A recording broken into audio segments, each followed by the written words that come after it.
I'm Sarah Abel-Hassan from SoftChalk, and on the line with me today is Richard Smith from Harvard Community College. Today, Richard will share his own best practices of adding accessibility to online courses. Just a little bit of background on the series. We developed the series to give you the chance to learn from educators from across the country and what they consider to be their best practices in online course design. Between now and September, you can join us for monthly webinars that will highlight a best practice in online course design. Each of these webinars will focus on a best practice for one or more of the 8 Quality Matters higher education and K-12 standards and the tools such as SoftChalk that made these quality courses possible. This series will conclude on October 1st in Baltimore, Maryland at the 6th Annual Quality Matters Conference and the first ever SoftChalk User Conference with the best practices in online course design sessions that will occur on October 1st. We hope that you'll be able to join us this fall. I will be posting the links to the conferences in the chat area. For those of you who are interested in learning more about the conferences, you can check out those links. I'm also joined today by Jim Snyder from Quality Matters, and Jim will tell you a little bit about the Quality Matters program. Thanks, Sarah.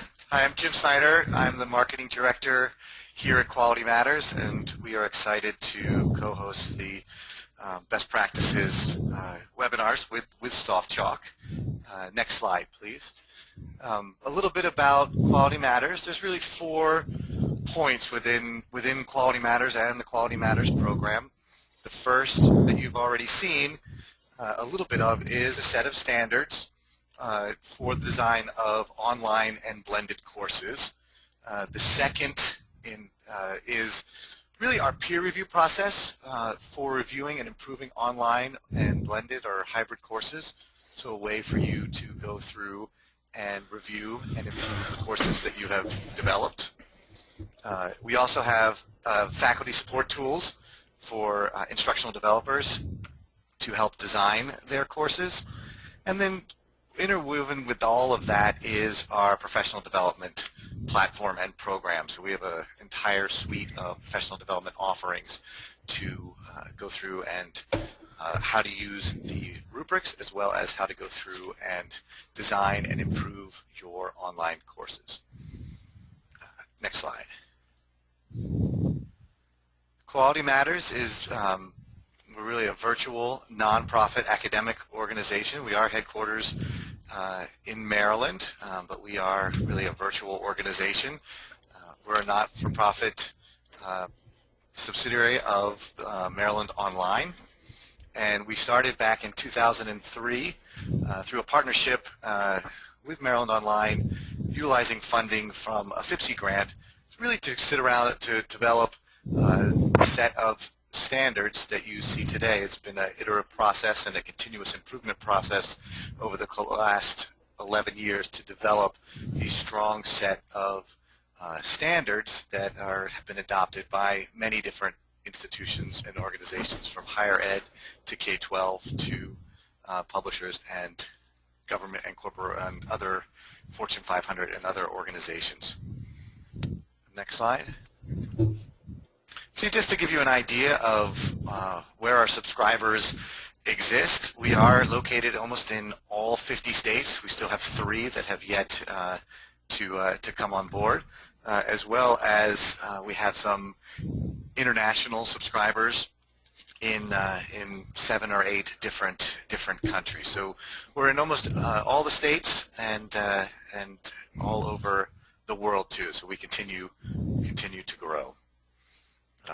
Next slide, we can dive in a little bit more. With about 800, a little bit more than 800 subscribing institutions and around 110 individual subscribers. So if your institution is not a subscriber but you are interested in diving deeper into what the standards and rubrics are, you can become an individual subscriber. And we have trained through our professional development offerings more than 25,000 faculty. We have reviewed more than 5,000 courses which have gone through our peer review process, and we have broad application throughout the higher ed world, the K-12 world, publisher world, and the continuing professional education market. And then lastly, really, and this is the sort of focus of these best practices webinars, it's around our rubrics. They were initially developed at the higher ed level for college credit courses, and then subsequently we partnered with various different organizations who were leaders in the different spaces. The K-12 secondary rubric was created in partnership with the Florida Virtual Schools, with partnership with Wiley & Sons for the development of the educational publishers rubric, and then with UPSEA, the University Professional and Continuing Education Association, for the development of the Continuing and Professional Educational rubric, which is for non-credit courses that we have looked into as well, and we have rubrics for all of those. And lastly, here are the 8 standards that are for the K-12 and higher ed rubric, and they really work for all of the rubrics in general. And so these are the ones that we have developed this series, this webinar series around, and some of them, basically standards 2 through 6, are all interlined and work together to create, you use all of these to create a high quality online or blended course, and that's really what Quality Matters does, and provides assistance to faculty and instructional developers and others on how to design and build effective online courses. So that's a little bit about Quality Matters. Thank you, Jim. And if anyone else has any other questions about Quality Matters, feel free to put those in the questions panel, and we'll be able to answer those along the way as well. For those of you who might not be familiar with SoftChalk, for over a decade we have been helping educators create engaging, interactive learning content for both online learning and for use in interactive and flipped classrooms. Educators at thousands of universities, colleges, and school districts are using SoftChalk, and we've been honored a number of times with industry awards for our products. SoftChalk Cloud is an internet-based platform that provides a central location where you can create, manage, and share your learning content. And SoftChalk Cloud provides ultimate flexibility, enabling educators to collaborate, manage, and share their online content for delivery anytime, anywhere, on any device. And before we begin, I would also like to mention that all attendees will be muted during the presentation, but if you have any comments or questions, feel free to use the GoToWebinar questions panel and to submit any questions or comments that you have. We'll either answer them in the panel or we will save them for the Q&A portion that will be towards the end of the presentation. And we encourage open discussion, so if there's anything that you want to add throughout the presentation, we do encourage open discussion, and we encourage you to share your own best practices and tips throughout the presentation as well. So now I am pleased to introduce our presenter for this afternoon, Richard Smith. Richard is an instructional designer and adjunct faculty member at Harford Community College. He is also a master reviewer for Quality Matters and has shared over 100 reviews with them. So Richard will be sharing his own best practices today for adding accessibility to your online courses. So Richard, thank you so much for joining us. And if you're ready, I can go ahead and give you the screen. Go ahead.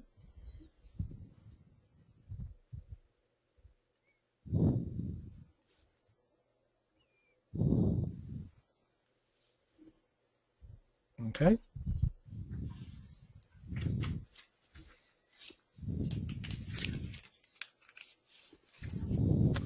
Is that showing up now? Yes, I can see it.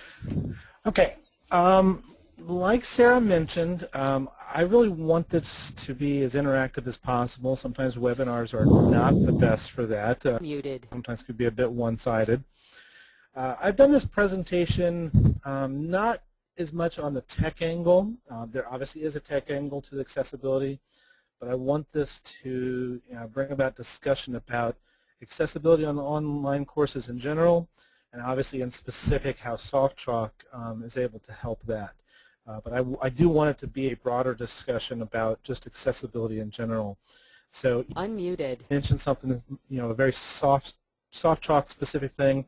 I'm also just going to talk in general about how accessibility may be a problem with this typical issue, and we'll go from there. I am an instructional designer and adjunct faculty at Harvard Community College in Maryland. One of my little sort of my side, I want to say hobbies, but that's sort of a poor, certainly not a hobby, is that I've been sort of trying to move people to have things accessible. My department is not in charge of like web pages, things like that throughout the college, but obviously I have lots of web content, things like that. So I've been a big proponent for accessibility for years, and that's what I really want more people to have that in mind. It's difficult. Even in my own college, I am not in charge of the college homepage. The college homepage at my own college does not follow accessibility guidelines. It's one of those things you mention to people many times, they just don't listen, things like that. So if we can get as many people possible through webinars and other things to sort of buy into that making things accessible is a good idea for everyone, the better. And that's what my hope for these kind of webinars are. So let's hop into my presentation here. First thing I did was I just went to the SoftChalk webpage. I wanted to see what SoftChalk said on their own webpage about accessibility, and this is their commitment to accessibility. That basically everything that gets created in SoftChalk is accessible and compliant with what's called Section 508. Probably most of you know about Section 508, even though I'll mention it briefly a couple different times. But I do like that SoftChalk does have this commitment. We do see other vendors. Our LMSs, most of them tend to have the same commitment, and that is a good thing. So you as an end user should be very good on that. Now, let's talk about the accessibility. And I'm going to mention another term in a few minutes, usability. But accessibility, I just grabbed this from Wikipedia, everyone's least favorite resource, but this was actually a great definition. And I'm actually going to read it all out.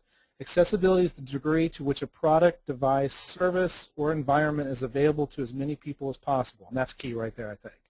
Accessibility can be viewed as the ability to access and benefit from some system or entity. So basically, everyone can use your service. So we want everyone to use our web pages or our course content. So there you go. Now something gets, lately accessibility, the terminology has sort of gone to the side and we talk about usability. And this is a definition I got from a consulting group, and I thought it was a long definition, but it also showed the different components of what's called usability. Usability is different than accessibility. People, like I said, tend to merge it together. Usability is basically just how usable your content, how usable your interface, how usable everything is. Common sense, if you can navigate through it. That's usability. So usability, accessibility, different. But what I believe is if you make content accessible, you're probably leading your way into better usability. If you make your content usable, you're going to lead your way to better accessibility. They work hand in hand. And that's what I've put in this presentation, what I think SoftChalk has done a real good job at. Now, there are reasons to do that. And I put first on the screen is that there's a law.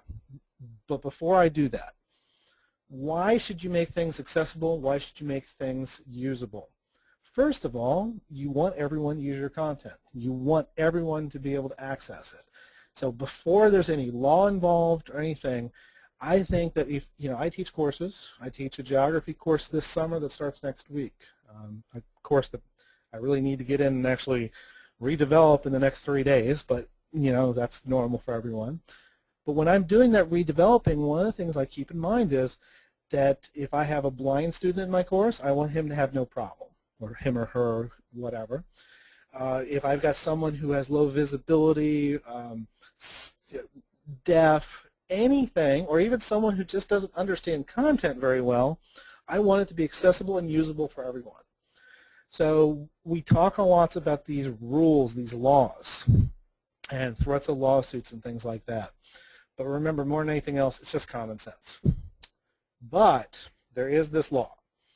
It's actually part of U.S. code, so law might be more of a regulation. Whatever, Section 508 of the U.S. code basically requires federal, and that's a key, federal agencies to adhere to a minimal level of accessibility. Now, universities, colleges, everything, even private universities, you're getting financial aid from federal resources. It can be interpreted, and that's a much more discussion than we can take here, that possibly you have to stick to this code. Like I said, it doesn't even matter if there's a code exists. You should. And at the very least, you should have that minimal level of accessibility and strive for even more. And the second point I put on there is this law can be loosely interpreted, and it has been for years now. Every time I think we're getting some kind of clarification on 508, it gets more muddled. So once again, let's just make things accessible. Let's make things usable for all. And as long as we're making that step, then we're going to meet 508, even if it doesn't pertain to us. So we should go for both. Now, SoftChalk is a resource that we use at our college a lot for content. One of the reasons we like it as much as anything else is that most of these kind of features are built in. And I'm going to go in through some of these different features that SoftChalk helps out for accessibility. And like I said, we'll talk about what's the problems of accessibility, based on this. So one of the reasons I'm not even going to show you lots of technical things is you almost don't need to. I don't work for SoftChalk. Sarah does. But one of the reasons you don't have to do too much is because SoftChalk's going to do lots of it for you. And this is something we really look for our faculty. Because as an instructional designer at my college, I can't look at every instructor that I work with. I may design a lot's part of their course, but lots of times they're involved in the actual creation of their content. I can't go and look at everything to see if everything's accessible. I really just don't have the time in a day to do all that. If I can give them a tool like SoftChalk that does most of that work for them, I'm all for it. So let's hop right into the part of software. And like I said, type messages to Sarah. If you've got questions, things like that, Sarah will share them for me. Instead of just having a long question answer I'll have at the end, we'll do that per each thing. Now, this is an interesting one. This gets a little techy in that SoftChalk uses something called cascading style sheets, CSS, for page layout. And Sarah, I'll have to admit this, that lots of times we hear people don't love SoftChalk because they find the different style choices sort of boring. I will actually say that's actually a positive.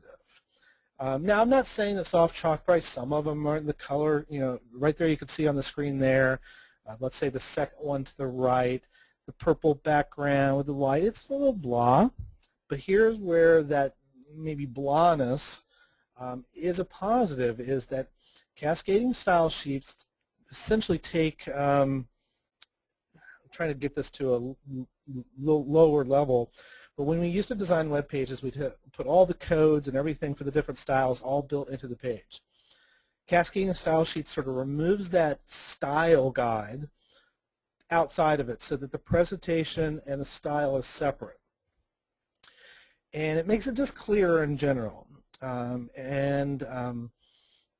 What that does is it gives people who are using things like screen readers, things like that, or even people who just don't understand how to navigate content very well. Let's take the accessibility out of it, the more the usability factor. It makes it more streamlined common sense. Is it fancy looking pages? No. Could it maybe look a little more hip, up to date? Sure it can. But what happens is this built-in cascading style sheet makes that page layout easier for everyone to use. The way I always do it, even more than usability, is when we go back to the accessibility thing is I've worked with one of our deaf students who's taken, I think he took every online course our college offered. I sat with him a few times and listened to how he navigated things through the JAWS screen reader software. And it was fascinating. I can't even imagine being able to surf the web like this. He could, he'd hear it tab over and it would say it, and he actually had it sped up fast, and he was able to navigate a web page instead of using his eyes, but listening to these content.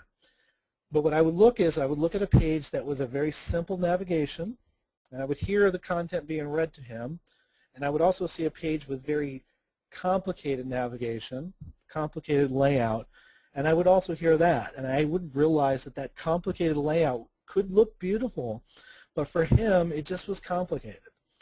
So I always go back to that screen reader. If you can get JAWS screen reader software, something comparable, take a look at it. Use it for your own.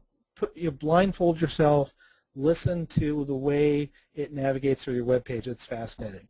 So this cascading style sheets is built into Blackboard, and you don't have to do anything.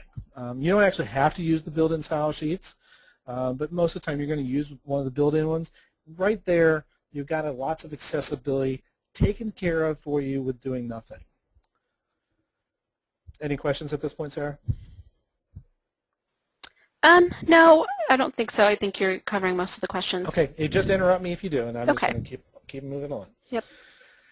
Okay, this goes right along with that. When you're using one of these styles from SoftChalk, and this is another one that sometimes people say it's a little boring looking, got the little pen down here on the bottom and the purple background and the different chat pages. But here's the thing is, that's simple. Everyone can go in there, whether they've got a visibility problem, they're using JAWS, or they're just new at these things. They know right there where to go, previous, next, different pages. Now, also built into SoftChalk is the print all link, and that's for printing, but we've also found out that sometimes for people who have this visibility, low visibility, or just other issues, or potentially even someone who's just not comfortable with content, they can get this print all link, which will actually have everything on a single screen and just offer a simpler viewing option. There's also no flickering pictures. There's no strange mouse overages, things like that. It's this very simple navigation that can also be just done with keyboard shortcuts. So here is again, there's nothing to it. You're using SoftChalk. You use a style sheet. You use this. You've got a real accessible content right there. And I hit the wrong button. Now this is where it gets a little more complicated. Both the last two things is navigation. Navigation is a complicated thing for usability. It's complicated for accessibility. Images probably are less dealing with usability. This is a pure accessibility issue. When I used to design lots of web pages, don't do that as much anymore, not pure web pages.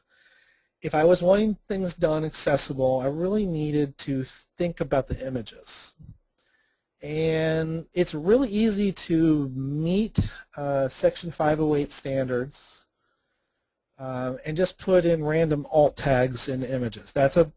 If you are big on doing web pages and you want everything accessible, you can have an automated service check to make sure your web pages meets accessibility.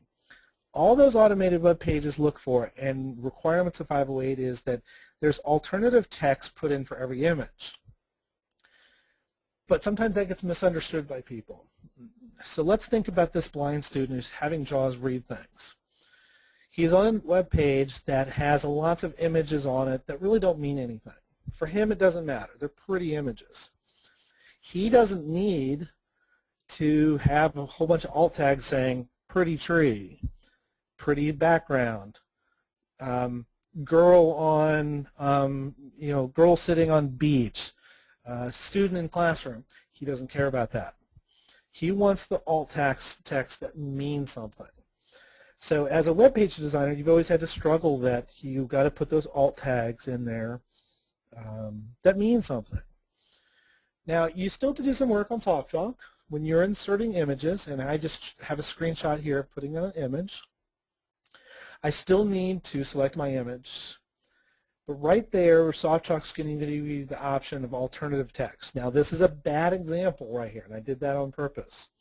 If I put this alternative text on there, and the name of that alternative text is on this page.jpg, think about that student who's reading out loud, having JAWS read it. Does he need to know the name of that JPEG file? So you put a nice alternative. You put some kind of alternative in there that makes a difference to him. Now, if it is, you know, some images that don't mean anything, there's some tricks around that. We can talk about that offline. But for the most part, you think about that when you're designing. Are you just throwing images up there that don't mean anything? That's fine, and there's place and time for that. But if you're just designing content, you probably want images that mean something. It's a screen of, I don't even know what this one was, but you want to describe that in some detail, so the student who can't see that but could at least understand, oh, that's a picture of a chalkboard or whatever, something that means something. And there's ways, obviously, you know, if it doesn't mean something, you have to do something different. But SoftChalk makes this easy, whereas if you're designing regular web pages, it's not as easy. Even if you're using a web page design thing, I mean, I hate to talk about front page, but you know, Dreamweaver, all these older systems, it can be done, but it's not as clear, where SoftChalk makes that much clearer. But like I said, the bigger issue is that the worst thing on accessibility is people trying to make images meet that Section 508 standard, but still not think about what the student needs. And that's still something we have to think about with images. Tables are very, very similar, because think about this also. I always go back to the blind student, because that is, first of all, something I've had experience with this student. You got to think about the way that, how they're going to navigate this web page if they can't see it. Tables are the same way. When that blind student's mousing over the page, he can't tell the difference between what a table is. What happens in SoftChalk is you don't have to do too much. You make a table, you put your different items in the table. Right there, you're done. SoftChalk takes that and puts it in an accessible format so that it's easily read by screen readers. Even if you don't really have any real formatting, that it's just, you know, it's just a formatting table. It's not, you know, a table of, you know, a chart or something like that. It's still, SoftChalk takes it and puts it in that perfect format. So right here, here's another one. You don't have to do anything. It just automatically makes that accessible. Now, if I'm doing regular web pages, I need to go in through the code, and there's lots of things I need to do to make Section 508 meet for tables. With this, I really don't have to do much anything. So once again, I'm going through lots of these features, and right there, you don't have to do anything. And I really, that's one thing I appreciate very much with SoftChalk. And Richard, we did actually have a couple questions. Yeah. So Jim asks, before when you're talking about the alt text, said would you put your alt text in the long description box? I think it was on the previous slide. You actually put it in the alternative text one, and right there, I purposely put this picture because this is the wrong way to do it.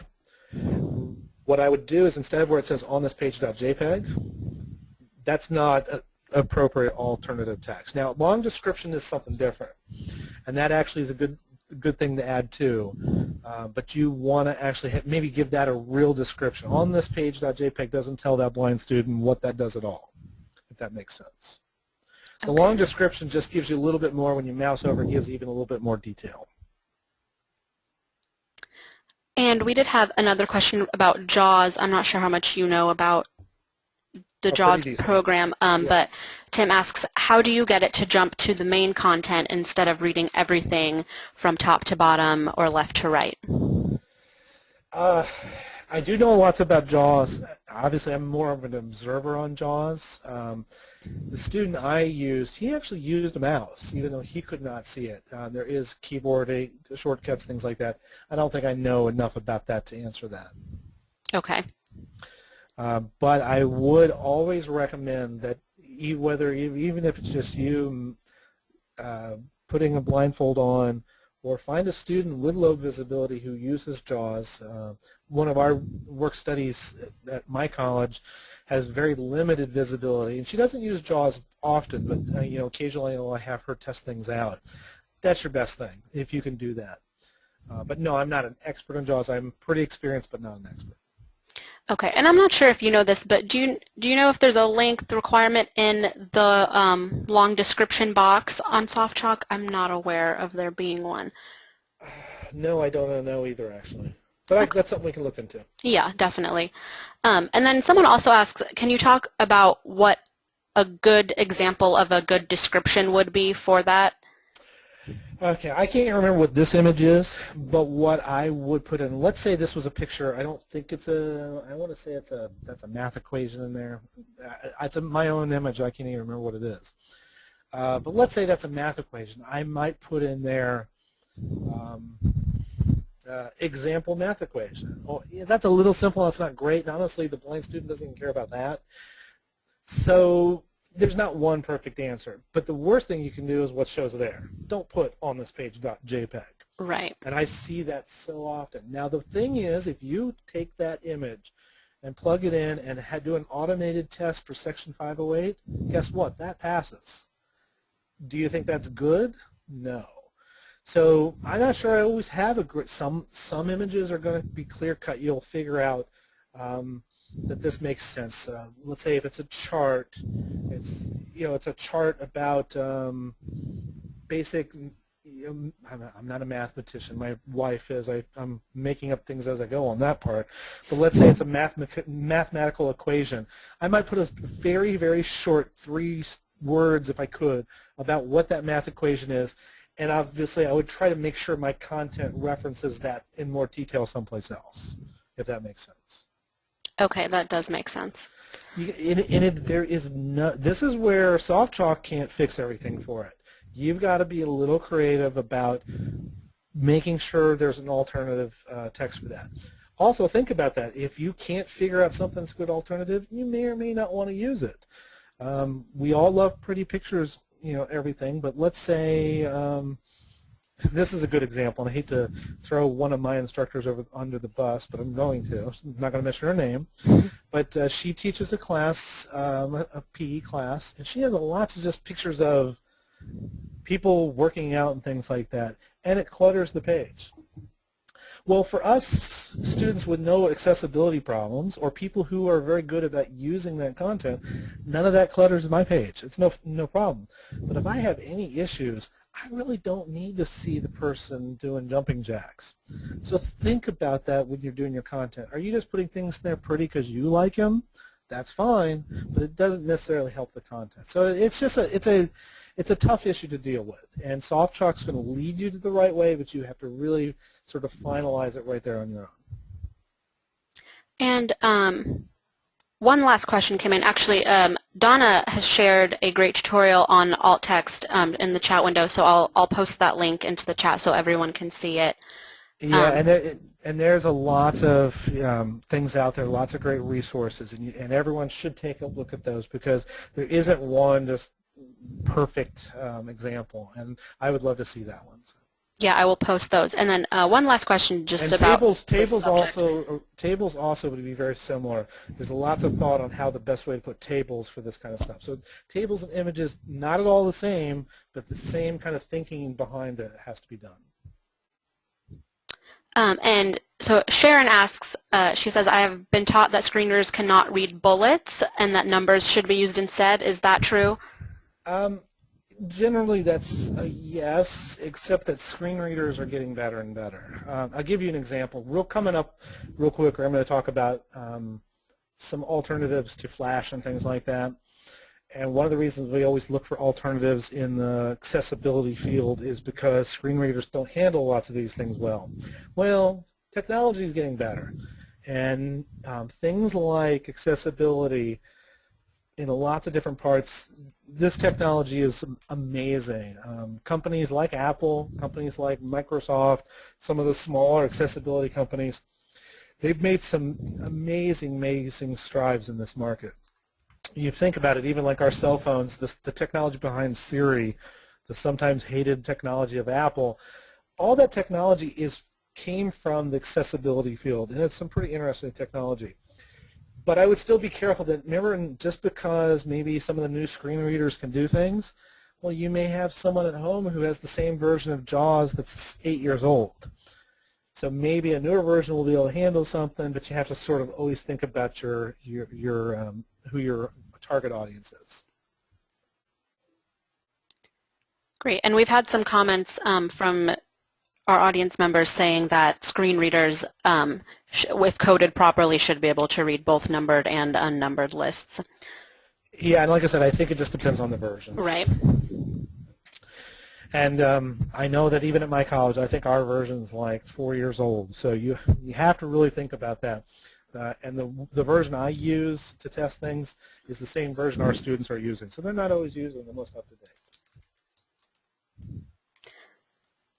And those are all the questions that came up right now. So if you want to move on and everyone continue sharing your comments and questions. Yeah, and this is what I really wanted out of this presentation. I want people to think about these kind of things. SoftChalk, thankfully, Sarah, you guys have done a great job, and lots of this is taken out of our hands. Now we have to think sort of the bigger picture about that. So now this is a complicated one. This is something called HTML5. Now, before I go into HTML5, I want to talk to you why probably, I don't know why SoftChalk chose HTML5, but I'll give you my opinion. Before HTML5 came about, and like I said, I'll talk a little more detail about that, but before HTML5, we relied on lots of plugins to do different activities, whether it was a Java-based plugin, a Flash, or Shockwave plugins, and those are always fun. They're fun for us who have no issues, or no site issues, or anything like that. Or even someone like, I play games. I understand these things. If you don't, sometimes those little quirks are not good, especially for someone without sight. They just have problems with that. Newer screen readers can even do things like Flash, things like that. But we're talking about what's happened in the past. Most of the time, screen readers could not handle things like Flash. So HTML5 is it's basically the standard HTML, but it's a newer standard of HTML that allows HTML developers or web page developers to do more of the content built into the HTML without relying on outside plugins. Now what that does for lots of things is it means we don't have to have outside plugins right there. One of the pages that's the most popular in the world is YouTube. YouTube is a very traditionally Flash-based program. Little by little, probably because Apple hates Flash, apparently, we're seeing even a page like YouTube, they're starting to change their videos to something called HTML5, where it no longer needs that Flash plugin. It can show a video right in line with the text. This newer standard of HTML allows that. SoftChalk has lots of these different activities built into it that are HTML5, not Flash-based activities, but HTML5 activities. And I showed a screenshot here of the hotspot one, and I do teach geography online, and that's something that would be in my course. It's not, but I just sort of made that one up. But that's an example of an HTML5 activity. Charts, crosswords, the jigsaw puzzles, drag and drop, the different ones that come default into Blackboard, so when you add those into a course. Now what's good about this is that even pretty old screen readers, as far back as screen readers I've checked, they handle HTML5 pretty well. Also, just the standard Internet Explorer 9, Firefox, Safari, Chrome, all the big web browsers allow you to use keyboard controls. It's not always mouse-based. So all these different information and activities can be done by almost everyone. I actually used a hotspot quiz for someone who wasn't a non-sighted student, and he had no problem. Now it's not still probably the best tool for him, but just showed you an example that he was able to do something. Still not, I'm not really going to expect that he's going to exactly know where Pennsylvania is and things like that. Not the best resource for him, but it just shows you it's not excluding anyone. Once again, you don't have to do anything. This HTML5 activities, all this list here that's on the screen, they're accessible, ready to go. They meet requirements, things like that. I still think, like I said, with this blind student, I might want to mix up and not use just the HTML5 activities in my course. I want to maybe have some text-based tools, things like that. But right there, it's accessible, and that's all we're really striving for. Okay, there might be, I see the link here. That's good. We'll take a look at that. Okay, here's another SoftChalk built-in feature that is also just accessible, and it uses JavaScript. JavaScript, unlike Java, JavaScript is more of a locally based just HTML coding technique. Obviously, our programmers out there know a little bit more about JavaScript. But JavaScript generally has been compatible with screen readers and is accessible. And the little built-in JavaScript quiz questions that you can add into SoftChalk, accessible. There's no problem.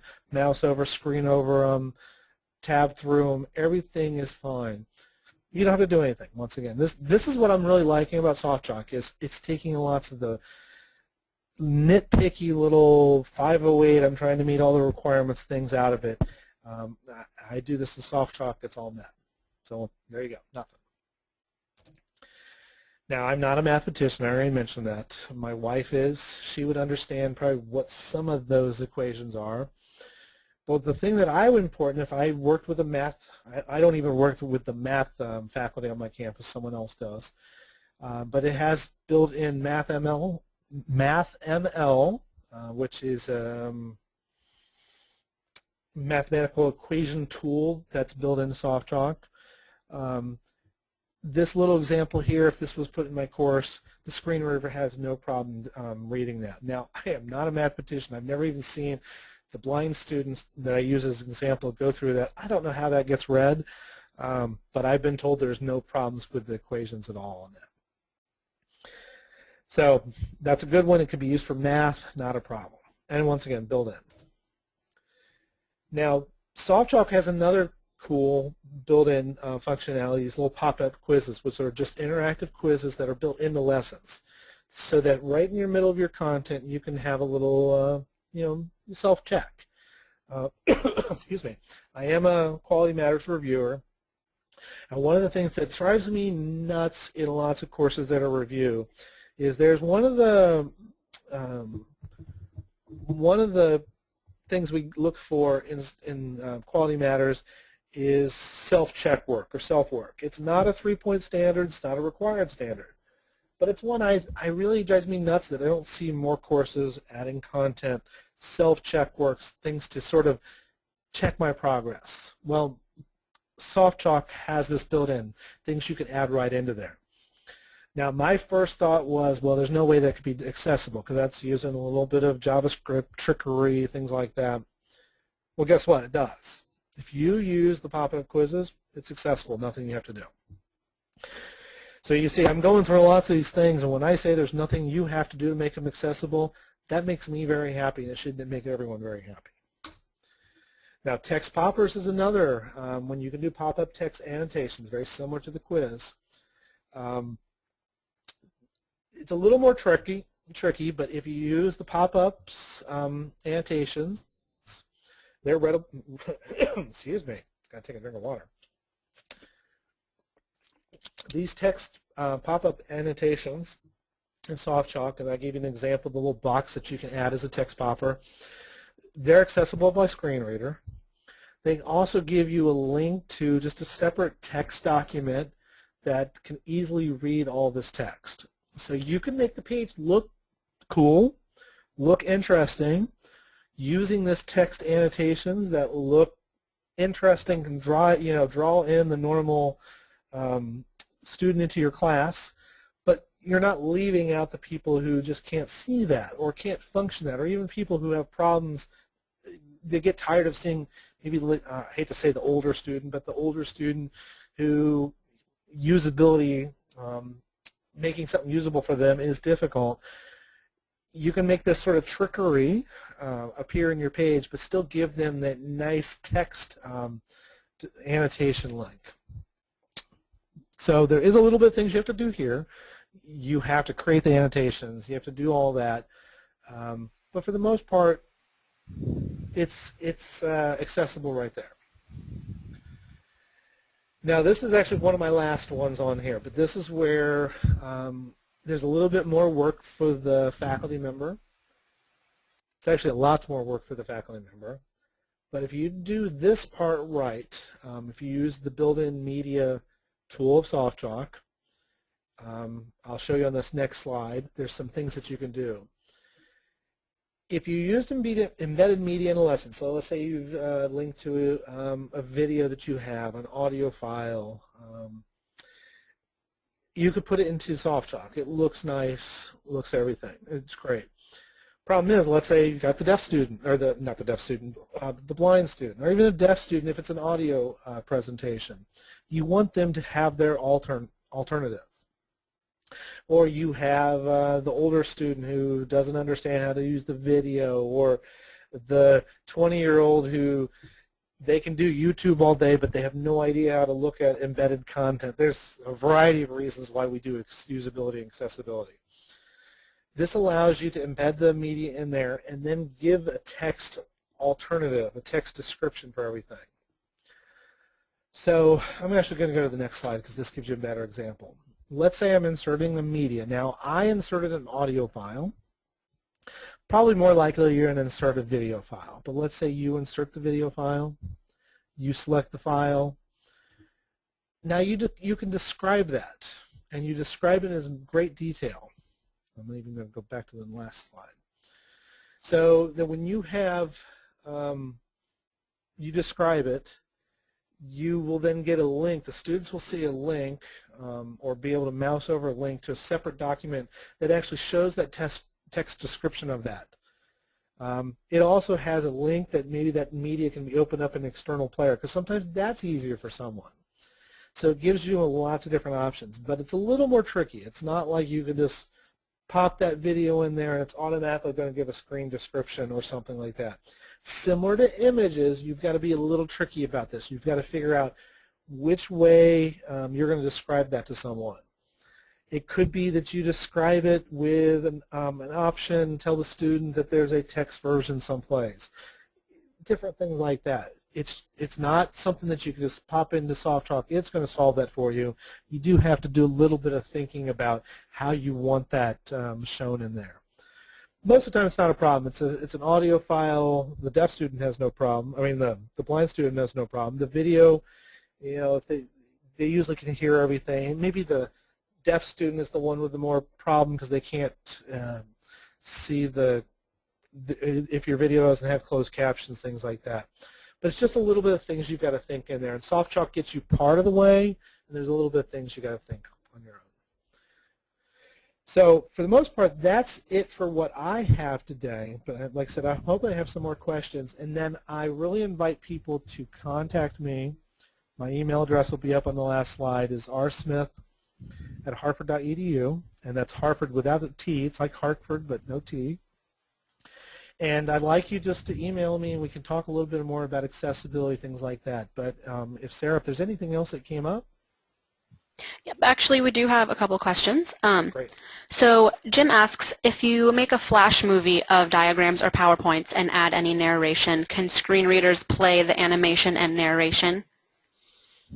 Usually that's not a problem because the screen reader is just usually a plug-in on top of the regular web browser.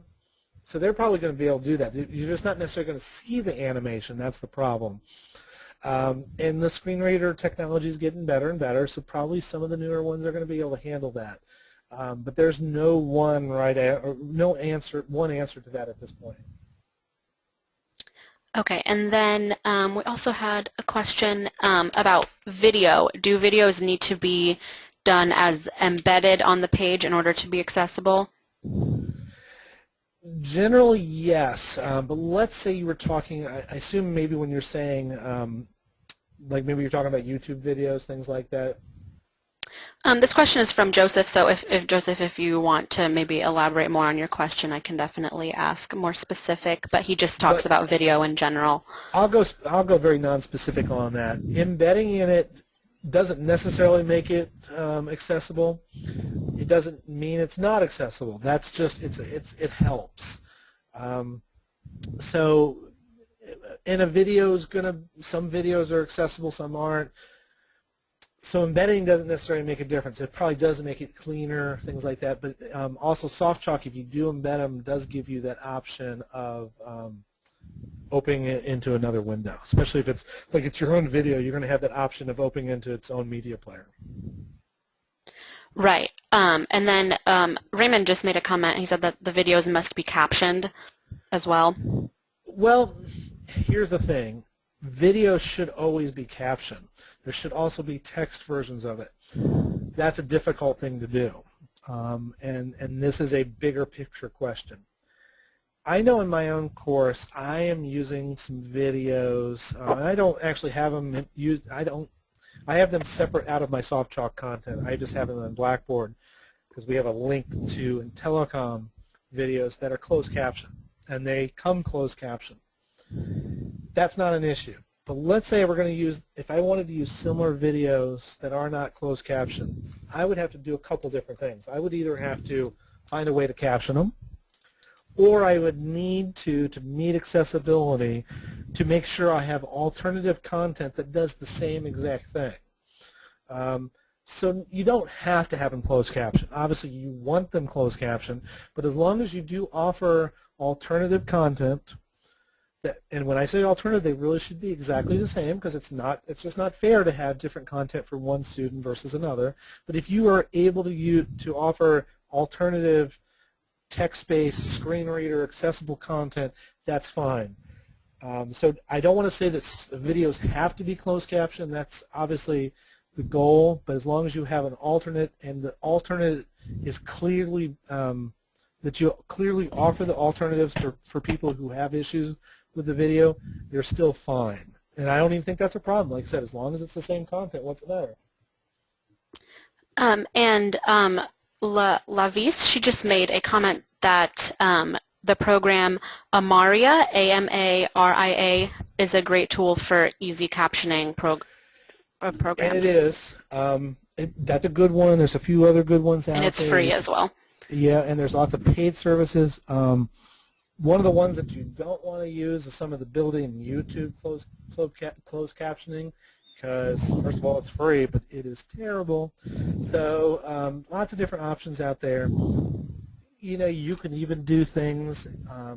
I have some federal work studies who work for me. If I really needed good content, I could have them go through and caption. As long as it's not a long video, they would probably kill me and stop working for me. But if I just had a short thing, I could have them do a little transcription. That would be fine.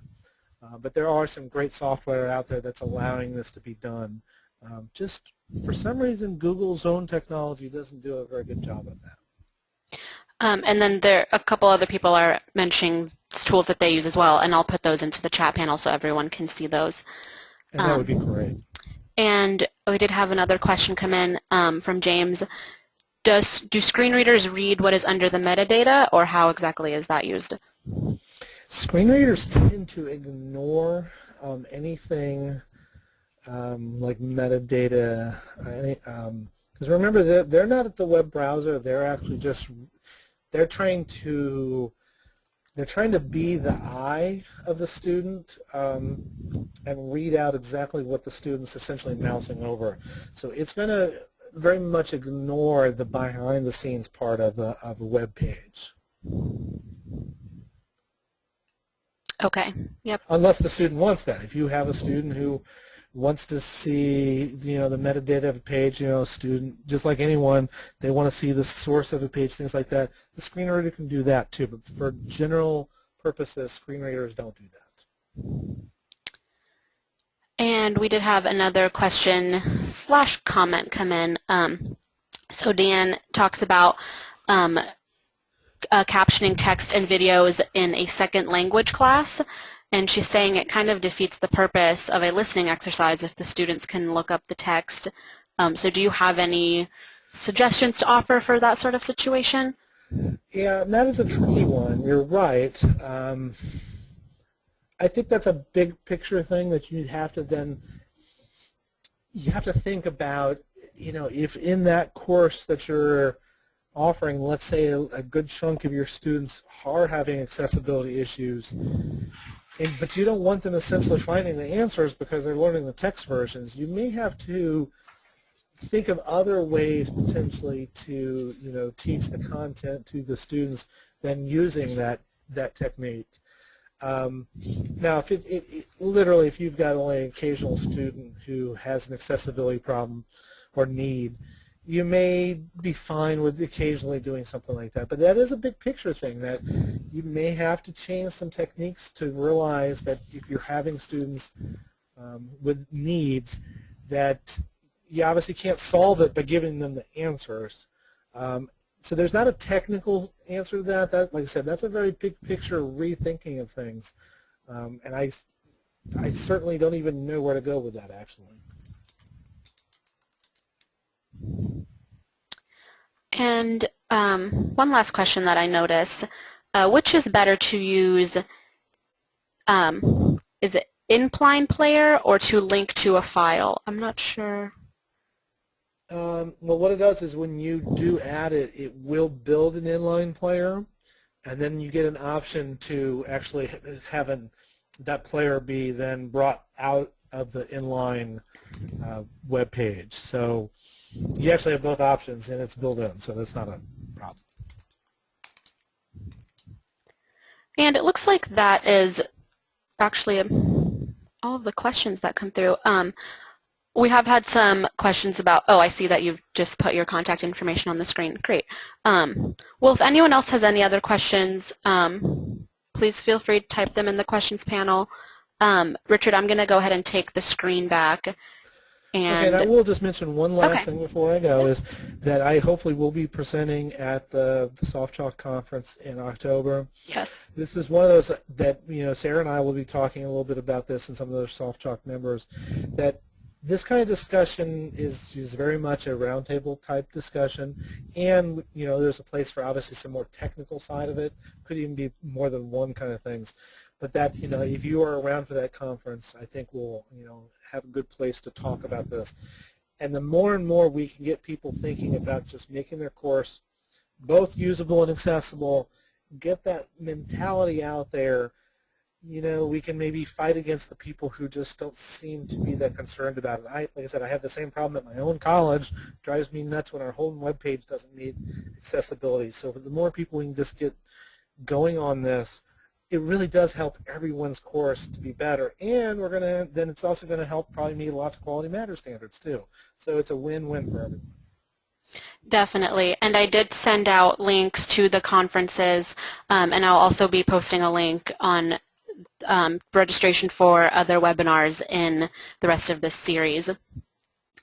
So thank you again, Richard. Thank you so much for this presentation. We definitely learned a lot from it. You're welcome. And I'll go ahead and take back the screen. So this is just a quote that, or nope, you're not seeing my screen yet.